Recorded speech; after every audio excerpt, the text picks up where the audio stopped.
famous rabbis of yesteryear. Now, the 20th of Elul is going to mark the Hilula of a famous Rabbi Harab, מארי, Oded Hajbi. Zecher Tzadik Libracha, very famous rabbi of his time. I believe he was born back in English year 1920 and he passed away in 2007. It happened to have been Chaf Elul, the 20th of Elul, respectively, Tafshin Samach Zayin. Now, he was born and it came from great rabbinic auspices. His father's name was Máry Shlomo, great person, and obviously born in the year 1920. And obviously, I think he was from Teman, from Yemen, respectively, in the city of Khajba, I believe, over there. Sadly, when he was 3 years of age, his father passed away and his mother would help grow him up in regards to imbuing with Torah and mitzvot. And sadly, I think his mother passed away when he was only 12 years of age, just before his bar mitzvah. And there was very, very bad, let's say, decree in Teman, in Yemen, within regards to orphans at that point, during those years in itself, respectively, which caused a lot of problem for Jewish people over there. I'd let everyone to research on that in itself. This was, I think, from the Muslims and the Sultanim, respectively, at that point in time, where it was, if someone was an orphan, there was a decree against them where Muslim authorities could adopt these orphans, let's just say, and forcibly convert them to Islam. So he would, it's reported over, I'll state what it says actually on the Hayomi website over here. מחשש גזירות היתומים שהיו הסולטנות המוסלמים מאמצים היתומים המוסלמים אותו בחבייה נשא אישה גרושה ומבוגרת ממנו בנישואים פיקטיביים עד שגדל והתירום בית הדין שנישואים אלו ain't בהם תוקף. Okay, so I think just for, on paper, he was married. To get him out of this gezerah, there was, like, let's say, a more fictitious marriage that would have to take place. And I think the court anyway ruled that the marriage wasn't anyway valid. Now, come at the age of 15, I think it was about 15 years of age, he would move back to the city Hajaba and would start already teaching Torah. So you can see at a very, very young age, he would be a Torah educator over there. And it's reported he'd get married, and I think sadly they would have a child that passed away when the child was 5 years of age, very, very sadly, at that point of time. And then he would afterwards go looking for a parnasa, looking to work, obviously being imbued and great in Torah at that point in time. He would work within regards to the carpentry business. He was a chayat. He was someone that would work in fabrics, I believe.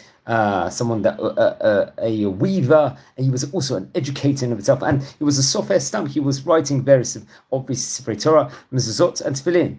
And I think he would get married later on to remarry again at a later stage. And I'm not too sure what exact year it was. I think it was around before 1940, if I'm not mistaken, maybe slightly after 1940. I'm not too sure. I think her name was Rabbi Benya.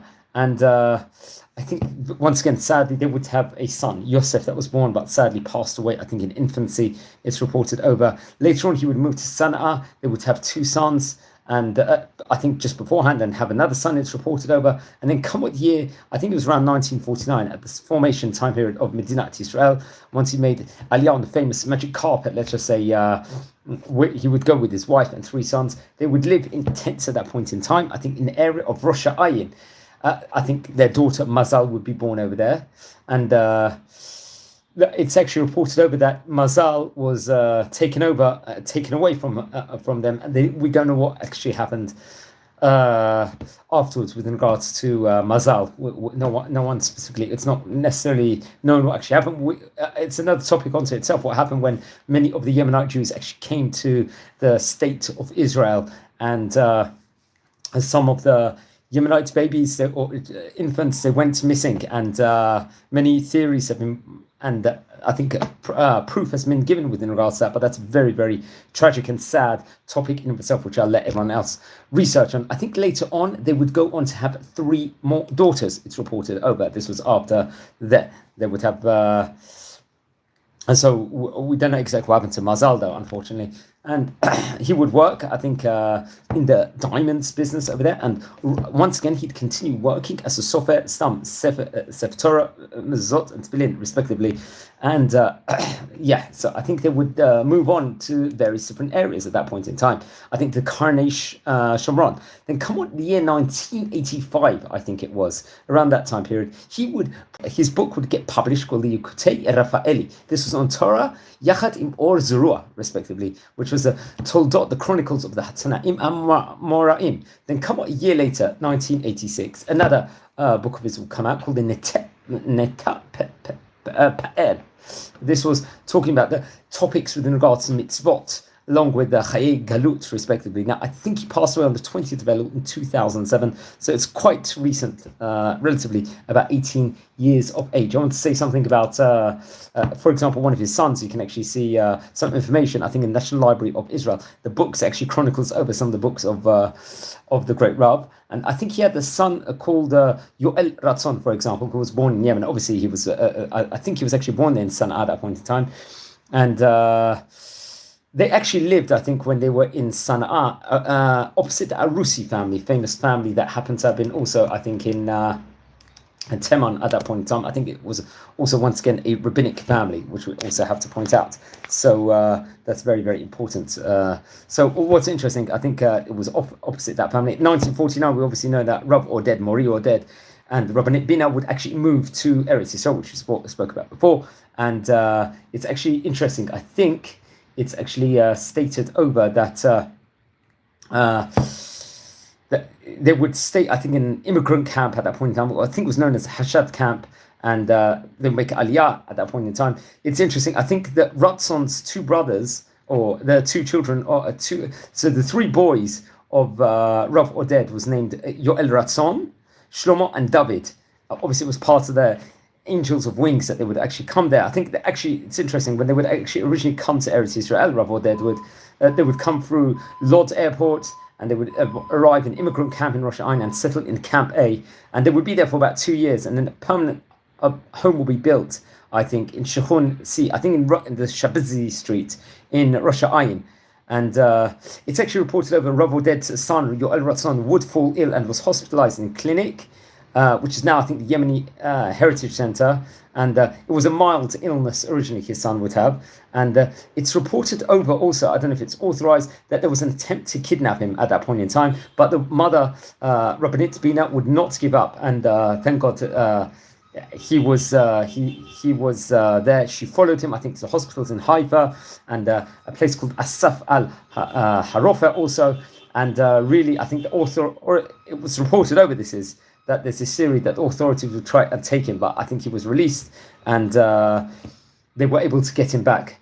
And I think later on, his son Yoel Ratzon was struck with polio, which would leave him issues long-term with health difficulties in of itself. And Rabbi Oded would teach his children Torah respectively, especially with Rabbi Yoel Ratzon, also Torah and Nevi'im, Ketuvim respectively. His son Yoel Ratzon, Rabbi Oded's son Yoel Ratzon, would study, I think, in the Ohel Shalom school in Rosh Hashanah, and would continue, I think, later on learning in the Rosh Hashanah school. I think also Rabbi Oded's other sons did, but I'm not too sure on that. And it's just the greatness of Rabbi Oded, how he was a writer. He wrote the two books, Likutei Raphael. He also wrote a book called the Neta Pa'er, as I mentioned before. These were talking about various different life story and remedies according to Maimonides, Rambam itself also. And it's interesting, Rabbi Oded's wife, Rabbanit Benya, would work, I think, in a bakery in Rosh Hashanah and was known as excellent cook, a baker, and all six children of Rav Oded would raise to greatness. Rav Shlomo was born, I think, in 1943. Obviously, he would be 5 years of age at that point in time. He would become a director, I think, of the Rosh Hashanah Education Department. And he was married to Shoshana, who was a housewife. They would go on to have 8 children. So Rabbi Oded would have 8 grandchildren from them and living in.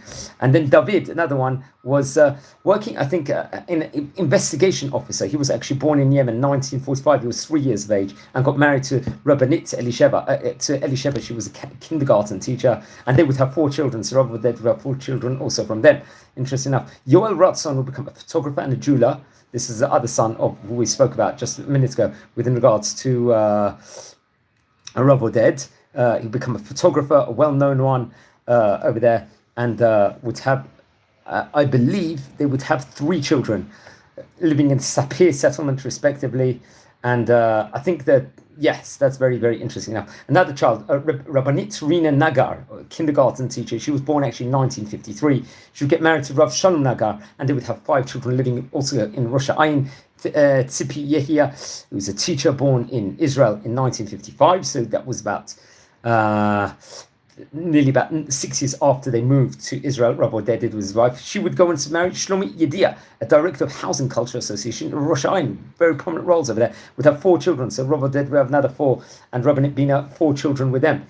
And Rabbanit Liora Afjin, I think she was born in 1958, and this was about 9 years after Rabbi Oded would move to Eretz Israel, and I think would have 2 children with Rav Avner Avjin, respectively, living in Rosh Ayin once again. Now it's interesting, Rav Yoel Ratzon will become a diamond polishing person. This is another one of the sons, and open a photography studio in the famous Shabzi Street, and I think it's called Photo Yoel. This and very rare photographs, old Rosh Ayin events, and very much a big part of the heritage house of the Yemenite Jewry over there, respectively. So that's actually interesting. I think his son, Rabbi Yoel, would eventually move into the diamond polishing profession, opening a factory in Ramat Gan, employing as many as 50 workers. Yoel's wife was Esther Eliraz, I believe, the only daughter of Holocaust survivors, and they had 3 children. Eyal, who I think is currently a father of 3 children, Hani, mother of 3 children, and Talia, mother of 2 children, reported over. And I think at the beginning of Yoel Rotzon's marriage, this is the son, once again, of Rabbi Oded, they would live in Rehovot, if I'm not mistaken, Alpi Menashe. I think Yoel Rotzon passed away in the year 2014 and was buried, I think, in the settlement of Sapir. And I think they spoke about what a great person he was. He had a great Torah knowledge, his love of Torah words in of itself, and so on and so forth. So his family, Rabbi Oded's family, Rabbanit Bina's family, really become great people in the Rosh Ayin district, and so on and so forth. Let's explore a few of the highlights from the Rabbi Hajbi's life from his books, respectively. One of the teachings in the book Netah Pe'er, and I think page 421 says, Melamed she'eno koteb la'atzmo sefer Torah. מצטרף בשמחת חברו. Another teaching is מלמד שאם אינו מכין התשובות לתלמידיו, אינו מניח לו לישון. This from pages 444, 445. Another teaching over there from page 497, 498. מלמד להצניע הלולובים בפתח החדר מבפנים כסגולת שמירה. And this was printed in printed in page 498. Remember, this was printed in 1986. This Torah important work.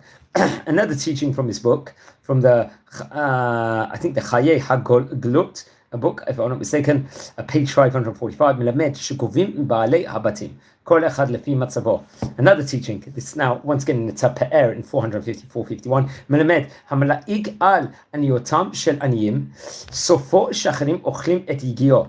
This is another important teaching. And one last teaching from the book. Melamed liitzor belev hatzaarim hatchushat hahizdahut im poalim shel harishonim.